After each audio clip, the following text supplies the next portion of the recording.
Systematic approach है ये ऐसी जो कि आपके एक मिनट में ज़रा शोर कंट्रोल कर रहा हूँ।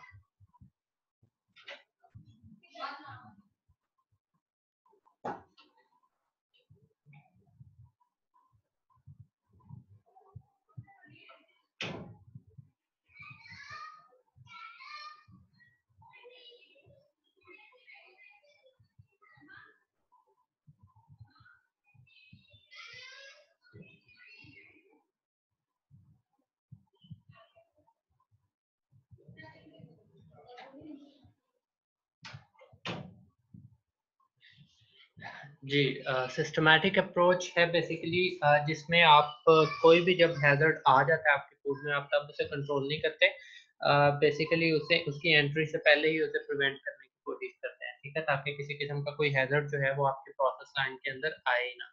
तो इसका बेसिकली जो प्रिंसिपल हुआ वो प्रिवेंटिव अप्रोच के ऊपर हुआ। Then HACCP in food processing systems emphasizes preventing potential food safety hazards rather than detecting problems in the finished product. क्योंकि आपकी एक दफ़ा फिनिश्ड प्रोडक्ट जो है वो ख़राब हो गई तो ऑब्वियसली आपको वो डिस्कार्ड ही करनी पड़ेगी या फिर रीवर्क करनी पड़ेगी, और ऑब्वियसली वो आपका जो प्रोडक्ट है उसकी कह लो नेचर जो है वो चेंज कर देता है, मतलब जो इंटेंडेड यूज़ है वो आप उसके लिए यूज़ नहीं कर सकते। तो इसलिए फिनिश्ड प्रोडक्ट में आपको पहले ही ये सारी चीज़ें करनी होती हैं, जैसे कि सीसीपी से आपको पता भी चल जाता है। Control during manufacturing to ensure the acceptable product is achieved each and every time, मतलब किसी किस्म का कोई उसमें इशू जो है आगे हाईलाइट ना हो। Based on sound and well established technology, क्योंकि इसके लिए आपको रिसोर्सेज भी रिक्वायर्ड होते हैं, आपको इसके लिए टेस्टिंग और एनालिसिस वगैरह रिक्वायर्ड होते हैं, उसके सेटअप्स रिक्वायर्ड होते हैं। इवन आजकल तो हैसप के सॉफ्टवेयर आ रहे हैं, ठीक है, वो आपको जस्ट एक वो डिसीजन ट्री की बेस के ऊपर आपको बता देते हैं कि कौन सा जो प्रोडक्ट है आपका या कौन सा आपका जो सिस्टम है कहाँ पे कौन सा हैजर्ड आ रहा है, आप उसे बस एंटर करते जाओ और वो आपको खुद ही सीसीपीज जो है आगे डिफाइन करके देगा। आपका पूरा हैसप सिस्टम जो है वो सॉफ्टवेयर्स की बेस के ऊपर आपको मैनेज कर देगा। Based on scientific principles to identify and prioritize intervention at critical control points.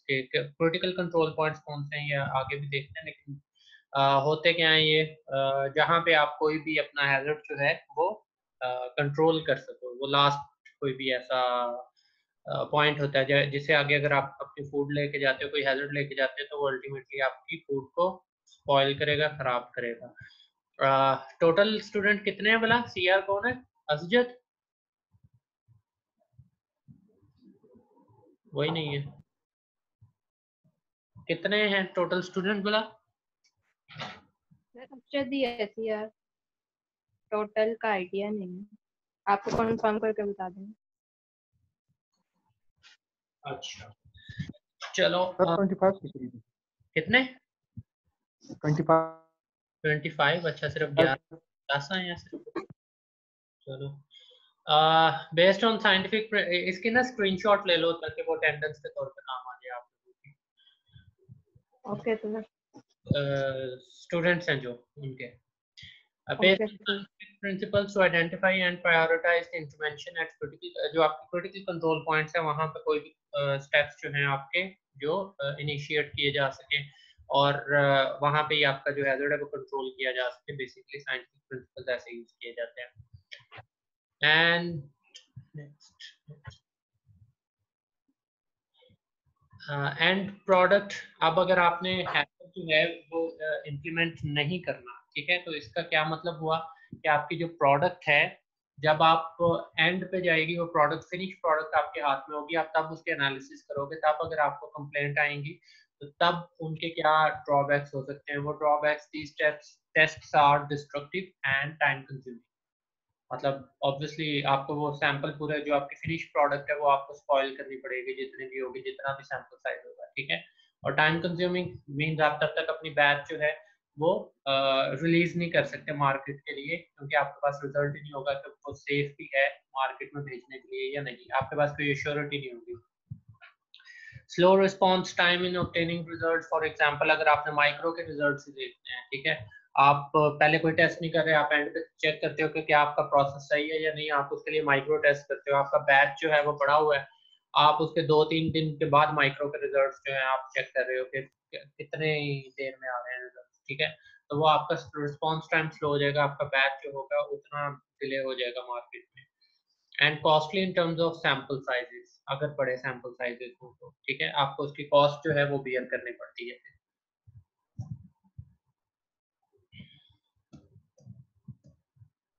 अच्छा, हिस्ट्री है इसकी basically pioneered in 60s by Pillsbury, the US Army and NASA। Net को लेबॉर्ट्रीज होती थी साथ, ठीक है, जैसे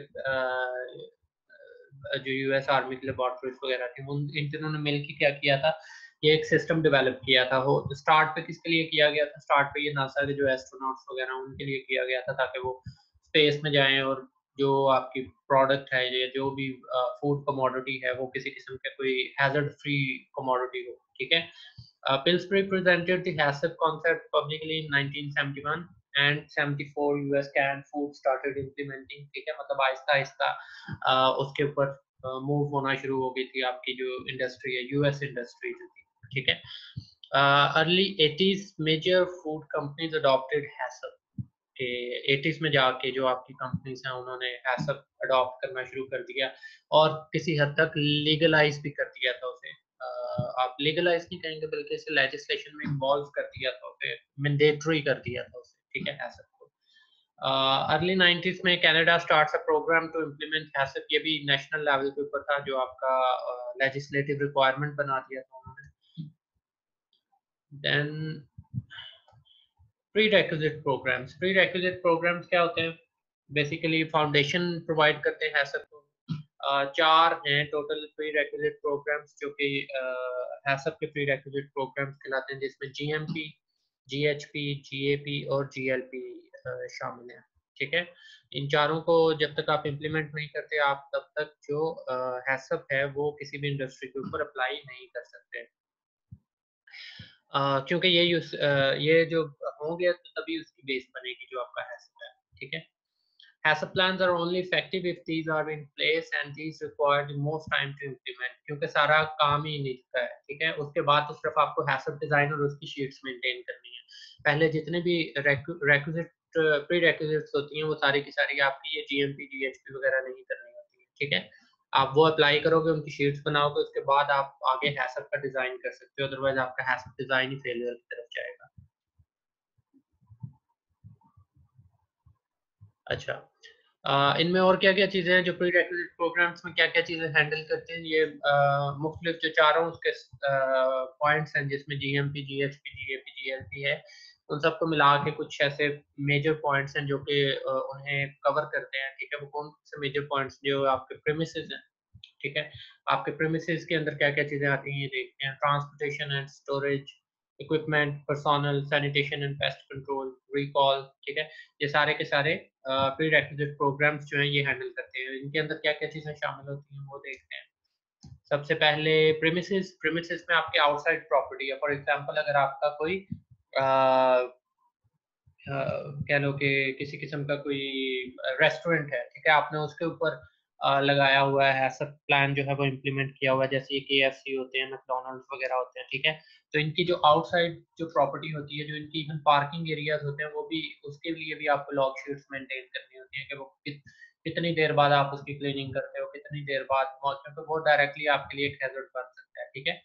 बिल्डिंग डिजाइन एंड कंस्ट्रक्शन, अगर कोई इंडस्ट्री है तो उसमें डिजाइन किस तरह किया हुआ है, आपका कोई कह लो कि वॉशरूम एरिया जो है वो किसी प्रोडक्शन एरिया के साथ नहीं होना चाहिए, आपका जो प्रोडक्शन एरिया है वो किसी ऐसे जो ट्रांसपोर्ट वेयर हाउस या फिर ट्रांसपोर्टेशन वाले एरिया के साथ नहीं होना चाहिए। इस तरह के जो आपके रिक्वायरमेंट्स हैं वो आपको देखनी पड़ती हैं, जो कि आपके फ्लो एंड क्रॉस कंटेमिनेशन को या आप बढ़ा सकते हैं या फिर कम कर सकते हैं, ठीक है।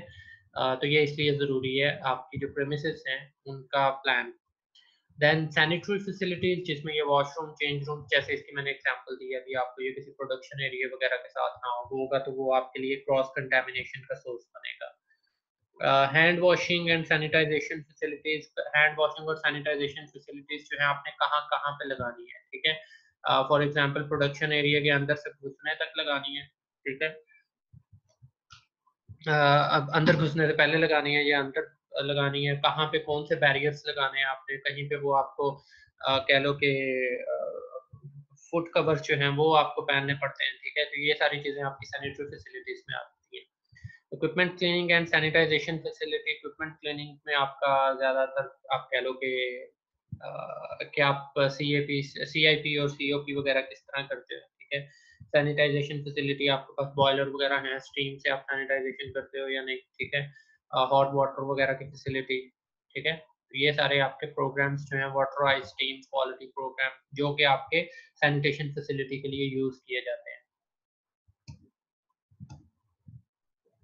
Then transportation and storage, transportation में क्या है आपका फूड कैरियर और टेम्परेचर कंट्रोल। फूड कैरियर जो है वो आपका व्हीकल कौन सा आप यूज कर रहे हो, ठीक है। व्हीकल जो है उसकी मेंटेनेंस जो है वो भी इसके अंदर शामिल होती है, जो उसका बॉक्स वगैरह बना होता है, जो कंटेनर होता है उसको आपने मैनेज करना होता है। टेम्परेचर कंट्रोल्ड कैबिनेट है या नहीं, टेम्परेचर कंट्रोल्ड मीन जो आपका कह लो कि सपोज कोई फ्रोजन फूड है, ठीक है, तो आप उसे कोल्ड आपकी चेन जो है वो तो नहीं इफेक्ट हो रही, ठीक है, या फिर आपकी कोई स्पेसिफिक टेम्परेचर पर रिक्वायर्ड है किसी भी प्रोडक्ट को, तो आप वो तो नहीं डिस्टर्ब कर रहे, वो भी आपकी शेल्फ लाइफ को इफेक्ट कर देती है। Storage, incoming material, non food chemicals and finished product storage. ये जो है इनकमिंग मटेरियल, और ये बेसिकली एक किस्म का ट्रेसेबिलिटी रखने के लिए रिक्वायर्ड होता है, ठीक है, ताकि किसी भी किस्म के हैजर्ड्स या फिर फूड बॉर्न आउटब्रेक जो है उसकी सूरत में, उसके इमर्ज होने की सूरत में कंट्रोल किया जा सके इसे। इक्विपमेंट, फिर इसमें जनरल इक्विपमेंट डिजाइन है। इक्विपमेंट डिजाइन जो है ये बहुत मैटर करता है। इक्विपमेंट डिजाइन की बेस पे आपका पूरे का पूरा सीसीपी, आपका पूरा का पूरा प्रोसेस जो है वो फेल हो सकता है। जैसे आप लोगों को मैंने एक एग्जांपल दी थी, सेफ्टी वालों को बल्कि दी थी एग्जांपल, उन्होंने एक एग्जांपल दी थी कि जो आपके पीएच है, प्लेट हीट एक्सचेंजर है या ट्यूबुलर हीट एक्सचेंजर है, ठीक है, उसमें एक लेंथ होती है स्पेसिफिक, एक लेंथ से एंटर होते हुए ट्यूब से, जो कि हीटेड ट्यूब होती है, जहाँ से हीट जो है वो ट्रांसफर की जा रही होती है आपके प्रोडक्ट को, दूसरे एंड से निकलने तक कितने सेकंड वो अंदर रहेगी और कितना टेम्परेचर डिफरेंस होगा कि उसे स्पेसिफिकली आपका जो रिक्वायर्ड टेम्परेचर है वो आपकी प्रोडक्ट को डिलीवर कर दिया जाए, ठीक है।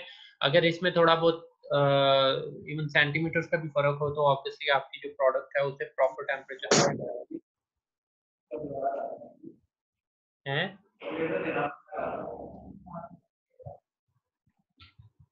असजद, अपना फटा चला के बैठ रहे हो, कोई क्वेश्चन है?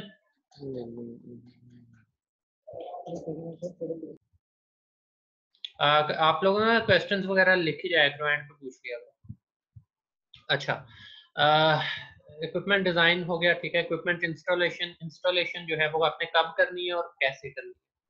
इंस्टॉलेशन समटाइम्स आपकी इवन कंस्ट्रक्शन से भी पहले हो जाती है, आप उसके इर्द गिर्द दीवारें बना लेते हो, ठीक है। जैसे ये बात इसमें होता है टेट्रा पैक में, टेट्रा पैकेजिंग की जो मशीन होती है, ठीक है, क्योंकि उसमें आपको बाद में मशीनरी और मिनिमम जो आपको इंफ्रेक्शन है वो रखना होता है, ठीक है। आप उसके इर्द गिर्द जो है वो दीवारें वगैरह बना के अपना जो कंस्ट्रक्शन है वो पूरी कर देते हो, ठीक है। तो ये आपका एक मैटर करता है ये चीज़, जो इक्विपमेंट इंस्टॉलेशन की। उसके बाद इक्विपमेंट मेंटेनेंस,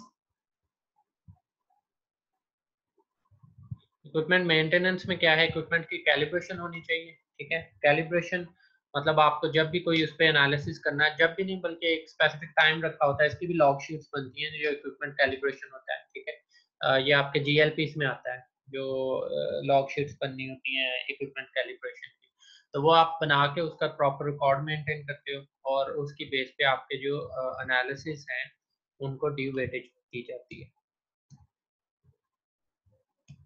बारिश शुरू हो गई है। अच्छा, देन पर्सोनल, पर्सोनल में क्या है, मैन्युफैक्चरिंग कंट्रोल्स के आपके जो लेबर है, ठीक है, हाइजीनिक प्रैक्टिसेस, उनके जो मेडिकल सर्टिफिकेट्स हैं वुंडेड ना हो, ठीक है, हैंड्स प्रॉपरली वॉश करें, पर्सनल क्लीननेस, मतलब ये सारे आपके पर्सोनल हाइजीन के अंदर आती हैं, ठीक है। कंट्रोल्ड एक्सेस, जिन लोगों का कोई काम नहीं है एवं ही अंदर आके बैठे पिज़्ज़ा ना खाते रहें, जैसे आप लोगों की लैब्स होती हैं माइक्रो लैब्स के स्पेसिफिकली, तो वो बैठे वहाँ पे पिज़्ज़ा चला रहे होते हैं, पता नहीं क्या-क्या बैठे खाते रहते हैं। तो ये कंट्रोल्ड एक्सेस होनी चाहिए, ठीक है? अदरवाइज़ आपके जो रिज़ल्ट्स हैं उनमें वेरिएशन आ सकती है या और किसी किस्म के हैज़र्ड्स जो हैं वो इमर्ज हो सकते हैं। या आपके जीएचपी और जीएमपी की लॉग शीट्स हैं, ठीक है? उनके अंदर ये चीज़ें आपको हाइलाइट करनी होती हैं।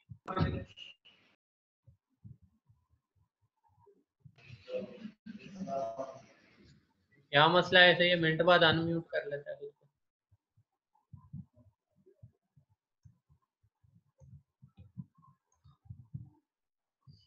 अच्छा,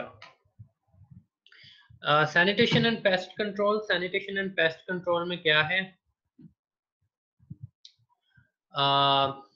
सैनिटेशन प्रोग्राम जिसकी एडिक्वेसी और एडहियरेंस हो। एडिक्वेसी और एडहियरेंस से क्या मुराद है कि आप एक सैनिटेशन प्रोग्राम जो है वो बना लिया आपने, ठीक है?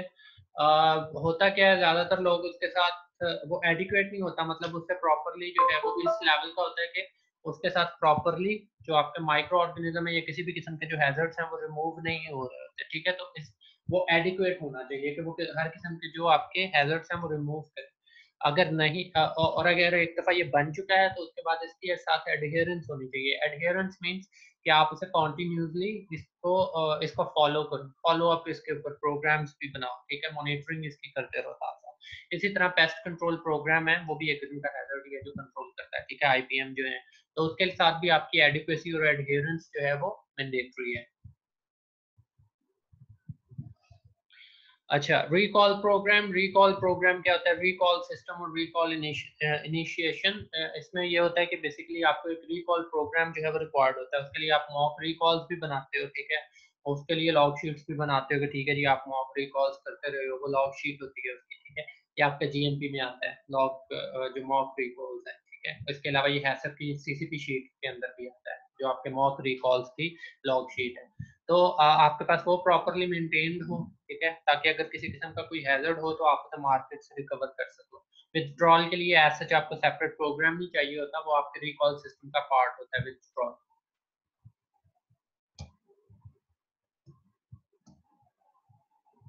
एसेट कंट्रोल होता क्या क्या है इसमें? कौन कौन से जो हैजर्ड्स हैं जो कि मैटर करते हैं?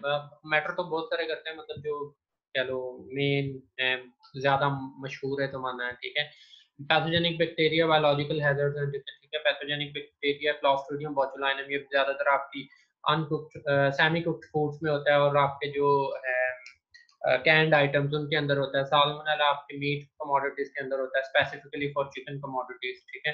लिस्टीरिया मोनोसाइटोजेनेस ये आपके फ्रोजन फूड्स के अंदर होता है। स्टैफ ऑरियस ये आपकी स्किन के अंदर होता है। इकोलाई जो होता है ये आपका इंटेस्टाइन का इनहैबिटेंट है, ठीक है? वैसे इंटेस्टाइन में जेनेरिक फॉर्म में होता है, लेकिन अगर आपके इंटेस्टाइन से एक दफा बाहर आ जाए तो ये एक लीथल माइक्रो ऑर्गेनिज्म है जो कि पैथोजेनिक हो जाता है, ठीक है? इसकी स्ट्रेन है O157। वो स्पेसिफिकली अगर आपको फोकस करो उसके ऊपर, ठीक है? तो ये कुछ माइक्रो ऑर्गेनिजम्स हैं जो कि इम्पोर्टेंट हैं। इसके अलावा viruses, hepatitis A virus, Norwalk virus, ये कुछ मतलब आप कह लो सारे बायोलॉजिकल हैजर्ड्स हैं, ठीक है? ये viruses and platforms. Chemical hazards क्या हैं? All chemicals can cause harmful effects at some doses level, ठीक है? तो जैसे वो एक कोट है ना, पैरासेल्सस ने बोला था, क्या नाम है, कि everything in this world is a toxin or a poison, but the exact dosage define that whether it will act as a remedy or a toxin, ठीक है? बारिश तो बहुत तेज हो गई है बार।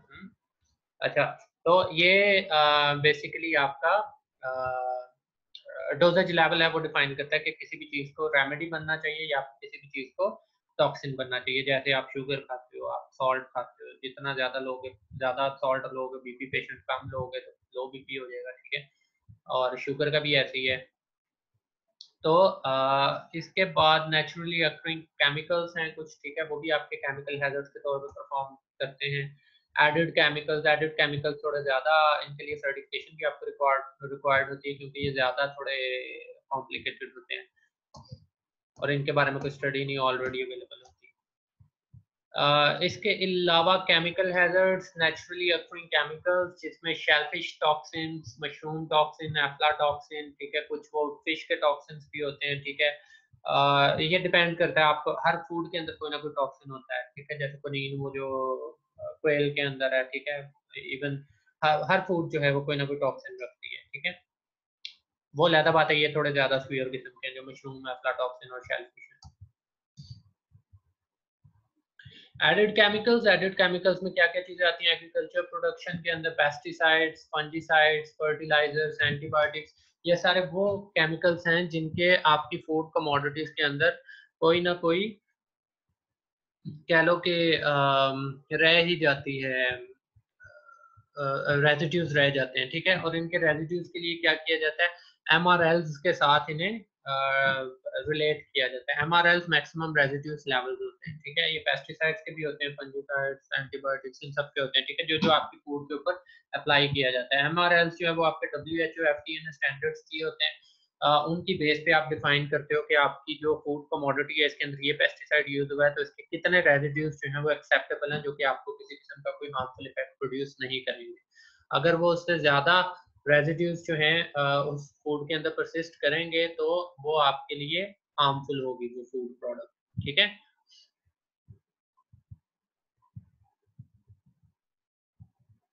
ओके,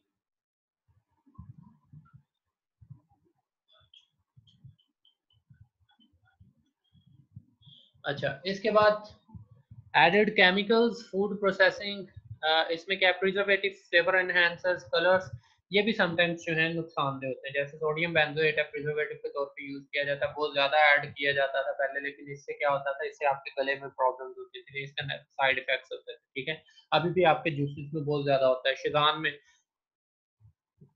वो एक थिकनेस सा भी टेक्सचर देता है, थिकनिंग एजेंट के तौर पे भी होता नहीं है थिकनिंग एजेंट, लेकिन वो वाला भी एक टेक्सचर सा दे देता है, जितना ज्यादा डालेंगे उतना ज्यादा वो गमी सा हो जाता है, ठीक है।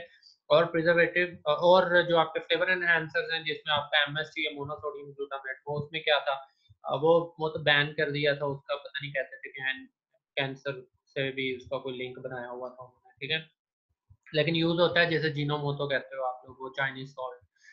कलर्स जो है, कलर्स डाइज और लेक्स होते हैं, काफी ये कॉम्प्लिकेटेड होते हैं, इसके लिए जो अप्रूव होते हैं उन्हें ई नंबर असाइन कर दिए जाते हैं, ठीक है। जो नहीं अप्रूव होते वो ऐसे ही टेक्सटाइल कलर्स भी बिना तो फूड में डाल रहे होते हैं लोग, केड़ा है उन। अच्छा, उसके बाद नॉन फूड केमिकल्स, इसमें क्या क्लीनिंग कंपाउंड, सैनिटाइजर, लुब्रिकेंट्स, ये किस सूरत में होते हैं, ये उस सूरत में होते हैं जब आपकी जो कोई भी मशीनरी है, ठीक है, आप उसे प्रॉपरली क्लीन नहीं करते और उसके जो नॉन फूड ग्रेड केमिकल्स होते हैं वो आपकी फूड का पार्ट बन जाते हैं। समटाइम्स इंक्स भी होती हैं, जैसे आप अखबार के ऊपर रख के खा रहे होते हैं, ठीक है, वो इंक के रेजिड्यूज जो होते हैं वो ऑब्वियसली ट्रांसफर होते हैं, आप कोई भी ऐसे पेज जो होता है उसके ऊपर रख के खा रहे होते हैं, या पैकेजिंग ऐसी होती है, ठीक है, तो ये आपके नॉन फूड केमिकल्स जो हैं ये भी इफेक्ट करते हैं। Physical hazard, extraneous matter or foreign objects which may cause illness or injury to an individual, ठीक है। Provide consumers with the tangible evidence of the product efficiency. ये बेसिकली आपके कोई भी अगर आपके प्रोडक्ट वगैरह में कोई मसला है तो ये आपको जो कह लो कि यहीं से फील हो जाता है, ठीक है, आपके जो, क्योंकि फिजिकल हैजर्ड्स जो होते हैं ये सबसे कह लो इजी टू असेस होते हैं। अगर वही है तो ऑब्वियसली आपके फूड के अंदर उसके साथ उससे रिलेटेड बाकी चीजें भी मौजूद होनी है। आपके केमिकल हैजर्ड हो सकते हैं, आपके माइक्रोबायोलॉजिकल हैजर्ड हो सकता है, ठीक है, जैसे किसी के फूड के अंदर मैं बोलता हूँ जो चूहा शुआ निकला है तो ऑब्वियसली माइक्रो भी साथ ही होंगे, केमिकल हैजर्ड भी होंगे ऑब्वियसली साथ ही, ठीक है, सिर्फ फिजिकल हैजर्ड नहीं है वो चूहा।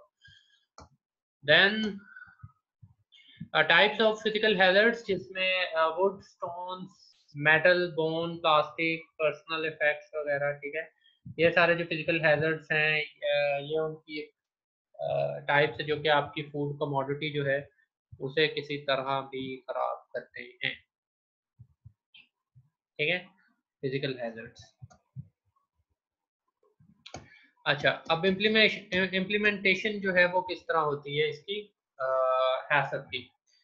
बेसिकली इसके 12 स्टेप्स हैं, ठीक है, इम्प्लीमेंटेशन के, जिनमें से 7 इसके प्रिंसिपल्स हैं और बाकी पहले वाले 5 जो हैं ये इनके इम्प्लीमेंटेशन के स्टेप्स हैं जो कि आपको पहले से कह लो ये उसके प्रिंसिपल तो नहीं होंगे, ये पहले से आपको प्रोसेस नहीं है ये उसका, ये उसके तैयारी है आप ऐसे कह लो, ठीक है, जैसे प्री लॉग टाइप होता है, ठीक है, वो चीज़ है। असेंबल आपको हैसअप टीम सबसे पहले असेंबल करनी पड़ती है। हैसअप टीम के अंदर आपको हर डिपार्टमेंट से कोई ना कोई जो जो डिपार्टमेंट आपको रिक्वायर्ड होते हैं रिसोर्सेज मैनेज करने के लिए, या आपको कोई ह्यूमन रिसोर्स या फाइनेंशियल रिसोर्स, या फिर आपको मार्केटिंग से रिक्वायर्ड है या लीगल डिपार्टमेंट है, आपको उन सबसे बंदा जो है हायर करना पड़ता है। हायर मीन्स के उस टीम के लिए। देन डिस्क्राइब द प्रोडक्ट, कि आपकी प्रोडक्ट जो है वो एक्चुअली है क्या, ठीक है, उसकी डेफिनेशन क्या है, वो किस डेयरी प्रोडक्ट है, वो आप उसे, या फिर आप उसे वेजिटेबल फैट प्रोडक्ट कह के मार्केट कर रहे हो, ये आपको यहाँ पे प्रोडक्ट को डिफाइन करना होता है। और आपकी इसकी बेस पे कोई भी आपको लीगल जो टीम है वो आपको क्लेम कर सकती है और आपको कोर्ट में लेके जा सकती है, अगर आपने डिस्क्राइब प्रोडक्ट को कुछ और किया हुआ है और मार्केट कुछ और कर रहे हो और आगे उसकी डेफिनेशन कुछ और है। Identify the intended use, whether you're going for any infant food या फिर किसी adult के लिए आप कोई food जो है वो produce कर रहे हो, या फिर उसके target customer कौन है। फ्लो डायग्राम बनाते हो और ऑन साइट वेरिफिकेशन कर लेते हो कि उसका प्रोसेस क्या है, दोनों मैच भी कर रहे हैं या नहीं। ये बेसिकली काफ़ी एक कॉम्प्लिकेटेड प्रोसेस है, इसकी सेपरेट शीट्स होती हैं, ठीक है, फ्लो डायग्राम्स वगैरह की। तो ये भी करेंगे एंड में। अच्छा, आगे प्रिंसिपल स्टार्ट करते हैं। Principles, first one is hazard identification. Hazard identification में क्या होता है, सबसे पहले आपको हैजर्ड को आइडेंटिफाई करना होता है कि हर प्रोसेस के लिए और हर इंग्रेडिएंट के लिए, हर प्रोसेस स्टेप और हर इंग्रेडिएंट के लिए आपको सेपरेटली हैजर्ड आइडेंटिफिकेशन का प्रोसेस जो है वो रन करना होता है, जिसमें फिजिकल, बायोलॉजिकल और केमिकल तीनों किस्म के हैजर्ड हैं, ठीक है। आपको देखना होता है कि कहाँ कहाँ पे किस किस स्टेप के ऊपर कौन कौन सा हैजर्ड जो है वो परसिस्ट कर रहा है। उसके बाद डिटरमिन दी सीसीपीज, जो आपके सीसीपीज हैं। सीसीपीज कोई भी ऐसा पॉइंट होता है जहां पे अगर आप कोई भी एक्शन नहीं लेते तो आपका जो आपका जो प्रोडक्ट है वो स्पॉइल हो जाता है। यह होते हैं आपके सीसीपीज। क्रिटिकल लिमिट्स, क्रिटिकल लिमिट्स होते हैं आपकी उन सीसीपीज के लिए आप एक रेंज डिफाइन करते हो कि इस रेंज के अंदर अगर ये चीज रहेगी, सपोज टेम्परेचर है, अगर इस रेंज के अंदर रहेगा तो आपका सीसीपी जो है वो फुलफिल रहेगा, उसमें किसी किस्म का सीसीपी फेलियर वाली साइड पर नहीं जाएगा। ये आपकी लिमिट्स होती हैं। सपोज 90 टू 95 डिग्री सेंटीग्रेड, ये आपकी क्रिटिकल लिमिट है।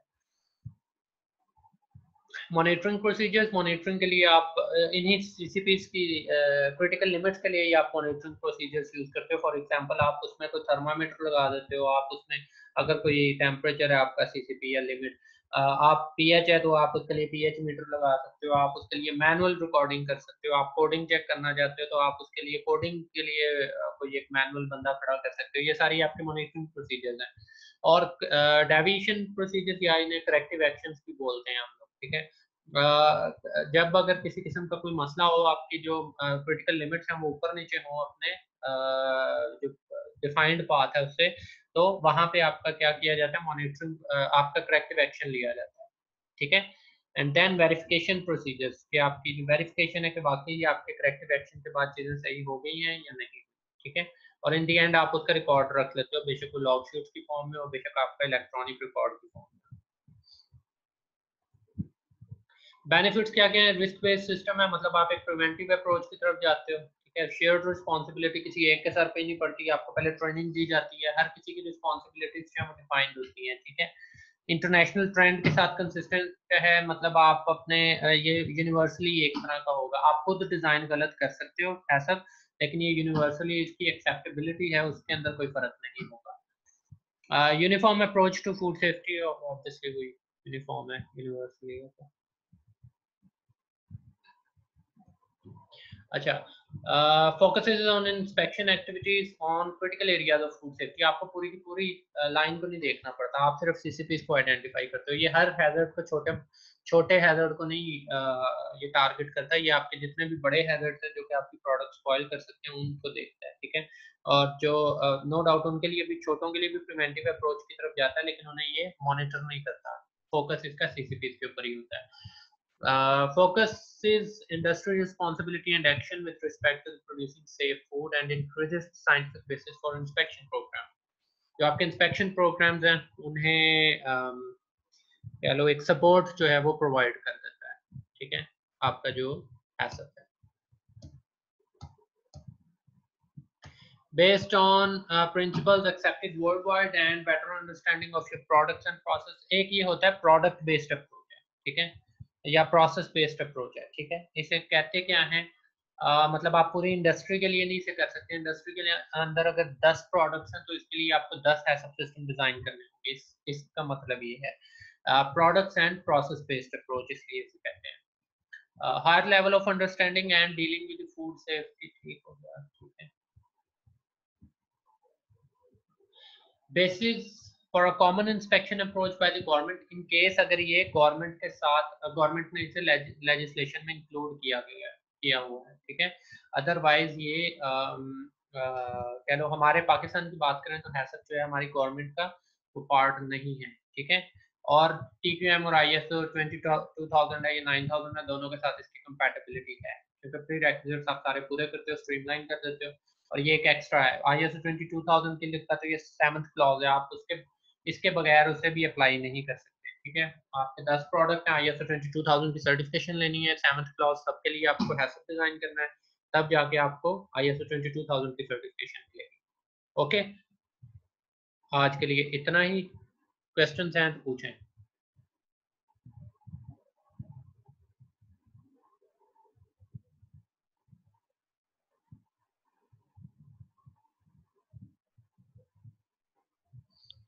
सर रिकॉर्डेड लेक्चर अगर मिल जाए सर आपके।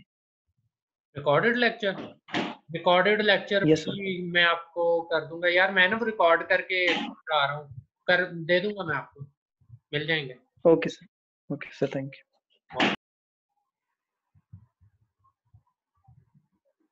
और